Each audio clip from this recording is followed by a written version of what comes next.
What happens when two cops frame the wrong person, thinking they have all the power, only to find out too late that their target is the most dangerous person in the room? Before we dive into this shocking story of deception and justice, let us know in the comments section below where you're watching from today. The flashing red and blue lights in Nina Carter's rearview mirror weren't unexpected, but they were unwelcome. She exhaled slowly, gripping the steering wheel, already knowing how this was going to play out. It was the fourth time this month she had been pulled over for routine traffic stops, but she wasn't in the mood for games tonight. She had been following the speed limit, her car registration was up to date, and she was in a decent part of town. This wasn't about the law, it was about power. A glance in her side mirror showed two white officers approaching, their postures stiff, their hands hovering near their belts. She recognized the type instantly. One was older, probably in his mid-40s, with a gut stretching against his uniform, his face hardened by years of unchecked authority. The other was younger, still green but eager to prove himself. Nina had dealt with men like them before, both in her personal life and during her time in the CIA. The only difference was that these two had no idea who they were dealing with. "License and registration," the older cop barked as soon as she rolled down her window. Nina kept her expression neutral. "Is there a problem, officer?" "Who's swerving back there?" He lied smoothly, reaching for her documents. She watched his eyes flick down to her ID as he read her name. "Nina Carter, huh? What brings you out here tonight?" "I was driving home," she answered simply, keeping her voice steady. The younger cop circled the car, peering inside with too much interest. "You live in this neighborhood?" His tone made it clear he didn't believe she did. Nina tilted her head, reading him like a book. He was looking for a reason to make her into a threat, a reason to turn this into something bigger than a traffic stop. She had seen it before, had even trained agents on how to spot officers like this in high-risk situations. But tonight, she wasn't an instructor. She was just a black woman on the side of the road, and these two thought they had the upper hand. The older cop tossed her license back through the window. "Step out of the vehicle." Her jaw tightened. For what reason? "Step out." His hand rested on his holster now, and Nina had to force herself to remain calm. Not because she was afraid. She had faced men far more dangerous than these two, but because she knew how this game worked. She couldn't afford to give them anything. Slowly, she pushed open the door and stepped out, keeping her hands visible. The younger officer took a step closer, standing just a little too near. "You mind if we take a look inside your car?" "Yes, I do," she said firmly. "I don't consent to a search." That should have been the end of it, but of course it wasn't. The older cop sneered. "We can do this the easy way, or the hard way, lady." Nina didn't flinch. "I know my rights." His smirk deepened. "Yeah, and I know my job." Before she could respond, the younger cop stepped forward. "Smells like something illegal in there. We're searching it." It was a blatant abuse of power, but that didn't matter. One of them grabbed her wrist, yanking her to the side while the other popped open her car door. Nina clenched her teeth, keeping her muscles loose as she was pushed against the hood. She could have fought back. She knew a dozen ways to disarm both of them in seconds. But that wasn't the move, not yet. The younger cop rummaged through her car, tossing items aside carelessly. "Bingo," he announced after a minute, holding up a small plastic bag filled with a white powdery substance. Nina's stomach dropped, not from fear, but from rage. "It's not mine," she said sharply. The older cop chuckled. "That's what they all say." She turned her head slightly, catching the younger one's satisfied smirk. He wasn't even trying to hide it. They had planned this. They had done this before. "You're under arrest," the older officer said, yanking her hands behind her back. "Possession with intent to distribute." The cold steel of the handcuffs bit into her wrists, and Nina's mind raced. She knew what was happening. These two had picked the wrong person, thinking she was just another easy target, another statistic to add to their books. But they had no idea who she really was. As they shoved her into the back of the patrol car, Nina didn't fight, didn't resist. She let them think they had won. Because when the truth came out, when they finally realized who they had just framed, their world would come crashing down, and she was going to enjoy every second of it. Nina sat in the cold, sterile holding cell, her wrists still stinging from the too tight handcuffs. The officers had thrown her in here like she was just another statistic, another black woman they could bury in the system without consequence. But they had no idea what they had just set in motion. She stared at the security camera in the corner of the room, unblinking. They thought they had control. They thought they had her cornered. But they were the ones trapped. As she sat in silence, her mind moved with precision, calculating every angle, every outcome. This wasn't just about getting out of here. It was about exposing them, burning down the entire system that allowed men like them to operate unchecked. But she couldn't do it yet. Not until she had everything lined up perfectly. The door to the holding cell creaked open, and a balding officer with tired eyes and a coffee-stained uniform stepped in. "Carter, you got a lawyer?" Nina gave him a slow, deliberate smile. "I won't be needing one." The officer scoffed. "That's so. Lady, you're looking at serious charges. We found drugs in your car. Best you can do is pray for a plea deal." Nina tilted her head slightly. "I said I don't need a lawyer, but I do need my phone call." The officer frowned, shifting his weight. "That's not how this works." Nina raised an eyebrow. "Oh, but it is. Unless, of course, you want the judge to hear how you violated my constitutional rights." He hesitated for just a moment before rolling his eyes. "Fine, you get one call." They walked her to a small room with an old landline phone bolted to the wall. He stood just outside the door, arms crossed. Nina picked up the receiver and dialed a number from memory. It rang twice before a voice answered. "This is Langley." Nina didn't bother with pleasantries. "Put me through to Director Freeman now." There was a pause on the other end. "Ma'am, Director Freeman is..."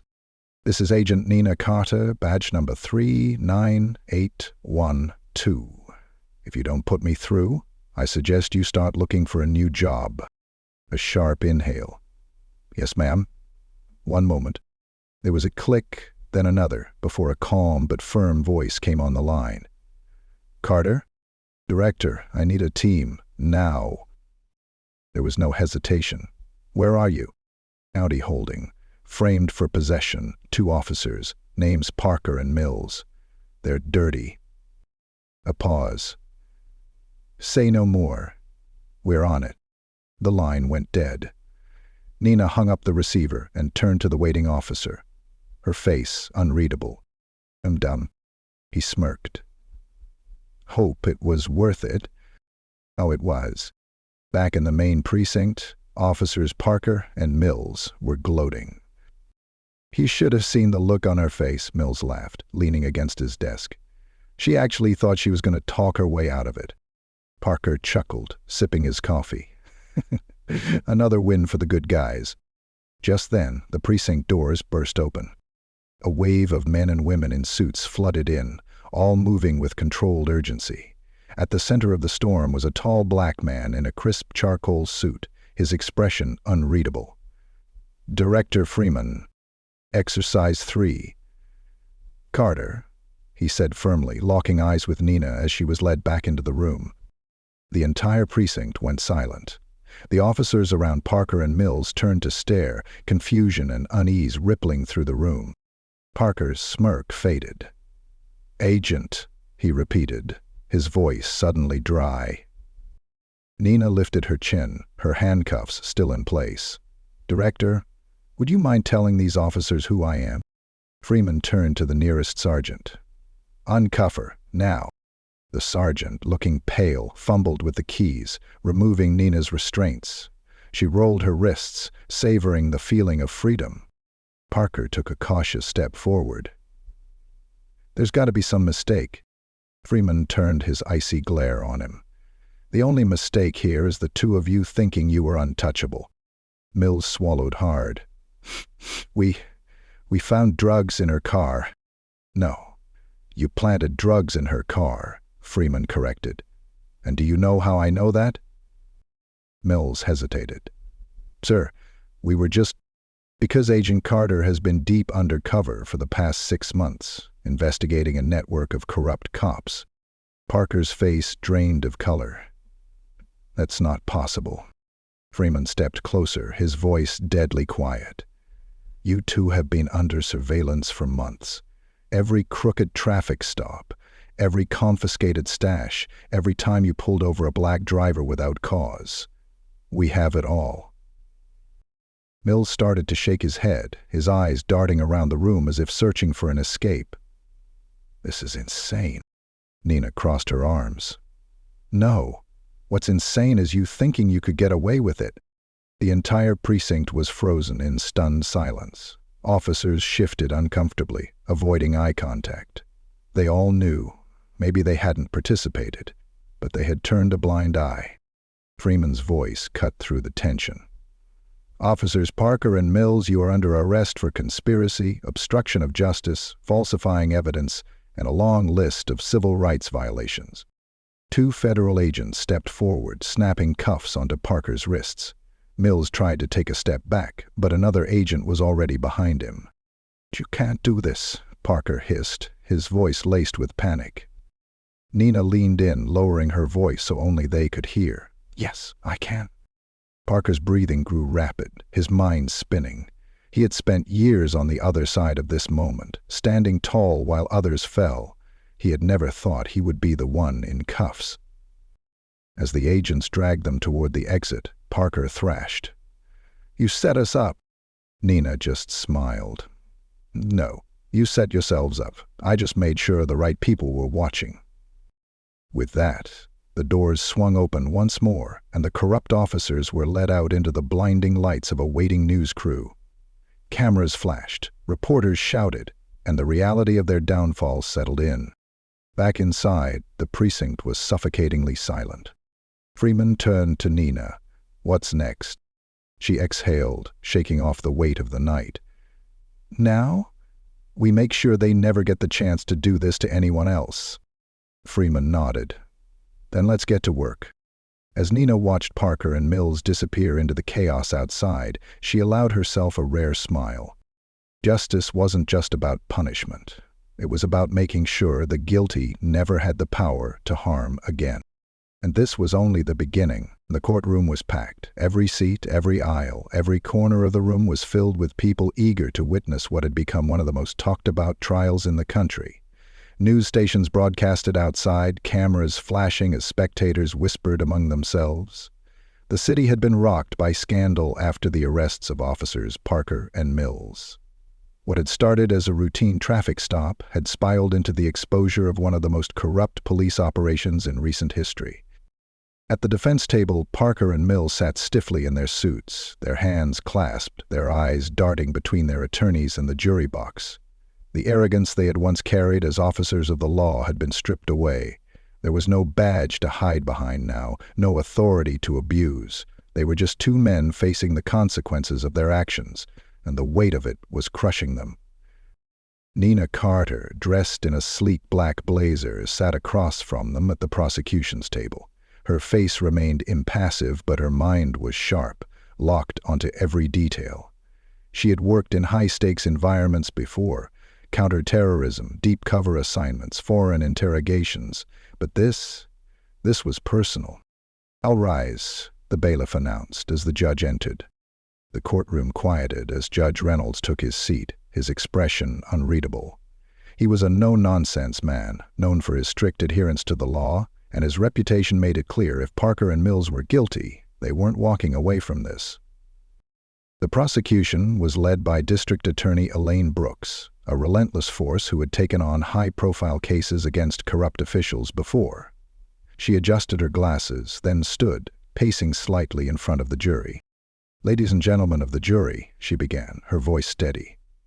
"What we have here is not a case of misunderstanding or poor judgment. What we have here is a deliberate, premeditated attempt by two officers of the law to frame an innocent woman for a crime she did not commit. And not just any woman. An agent of the CIA, one of our nation's most skilled operatives. These men believed they were above the law, that their power made them untouchable. Today we proved them wrong. Murmurs rippled through the crowd. Parker's lawyer, a seasoned defense attorney named Greg Marshall, stood next. Your Honor, my clients maintain that this was nothing more than a mistake. The drugs were found in Ms. Carter's vehicle. There is no concrete evidence that they were planted. Nina didn't react. She had expected this. Denial. Deflection. The last gasps of men drowning in their own corruption. Brooks turned to her. Agent Carter, please take the stand. Nina rose, making her way up with measured steps. She took her seat, looking straight ahead as she was sworn in. Once she was settled, Brooks approached. Agent Carter, let's start from the beginning. Can you tell us what happened on the night you were arrested? Nina met her gaze. I was driving home when I was pulled over without probable cause. Officers Parker and Mills approached my vehicle, immediately looking for a reason to escalate the situation. When I refused to consent to an illegal search, they proceeded anyway. Moments later, they produced a small bag of what they claimed to be drugs. Drugs that were not in my vehicle before they arrived. Brooks nodded. And how do you know this for certain? Nina kept her voice steady. Because my car was equipped with a hidden surveillance system. Cameras that recorded every moment of that encounter. A sharp inhale from the defense table. Brooks turned to the judge. Your Honor, I'd like to submit this footage as Exhibit A. The judge nodded. Proceed. The lights dimmed as the footage played on the large screen in the center of the courtroom. The video showed everything. Parker and Mills pulling Nina from the car, Mills discreetly dropping the bag beneath her seat, the smug glances they exchanged when she protested her innocence. Gasps filled the courtroom. The jurors leaned forward, their expressions shifting from uncertainty to disgust. Even the judge's face tightened. Parker's lawyer shot up. Objection! This could be doctored footage. The footage was authenticated by forensic analysts. Brooks cut in smoothly. And let's not forget, Agent Carter was undercover. The CIA had already been investigating these officers for months. This isn't just about one traffic stop. This is about a pattern of abuse. More whispers. The tension in the air grew thick. Brooks continued. In fact, Agent Carter, can you tell the court what the CIA discovered during its investigation? Nina nodded. Officers Parker and Mills were part of a larger network operating within the department. Over the past 5 years, they have falsified reports, planted evidence, and disproportionately targeted black drivers. We uncovered dozens of victims who had been wrongly arrested under similar circumstances. The weight of her words sank into the room like a stone. Brooks turned to the jury. These men swore to serve and protect, but instead they used their positions to terrorize innocent civilians. The evidence is overwhelming. The question is not whether they did this. The question is whether we will hold them accountable. The defense scrambled. Parker's lawyer tried to paint them as overworked officers making split-second decisions. But the jury wasn't buying it. The truth was undeniable. After hours of testimony and closing arguments, the jury was sent to deliberate. They didn't take long. When they returned, the foreman stood, clearing his throat. We, the jury, find the defendants guilty on all charges. A roar of approval rippled through the courtroom. Parker and Mills slumped in their seats, their faces pale as reality crashed down on them. They had spent their careers putting people in cuffs. Now, the cuffs were on them. The judge's gavel slammed down. Sentencing will be scheduled for next week. Court is adjourned. As Parker and Mills were led out in shackles, Nina remained seated for a moment, exhaling slowly. It was done. Justice had been served. Outside the courthouse, reporters swarmed the steps, cameras flashing as Nina emerged. Carter, do you have a statement? One of them called out. She paused, looking out at the sea of faces. Yes, this isn't just about me. This is about the countless people who never got their day in court. People who were silenced, overlooked, and wrongfully convicted because of men like them. Today we took one step toward accountability, but there is still work to do. She turned, walking away as reporters shouted after her. The fight wasn't over. But today, the truth had won.